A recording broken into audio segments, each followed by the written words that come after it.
So ito, binabacuum ko na siya. Yan, nagkabit ako ng access valve. So wala pa siyang ganito, kaya hindi siya makakagahan ng preyon. So kailangan magkabit niyan. Ganito. So after ko maghinang nito, yan, binabacuum ko na siya ngayon para walang hangin sa loob ng tubo. Then after that, kakagahan ko na siya. Yung preyon R600.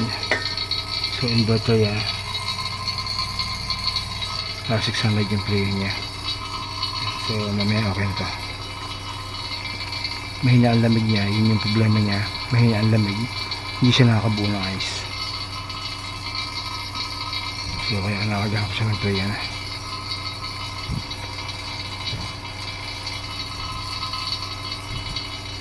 So matagal na rin kasi itong rep na to, maganda na.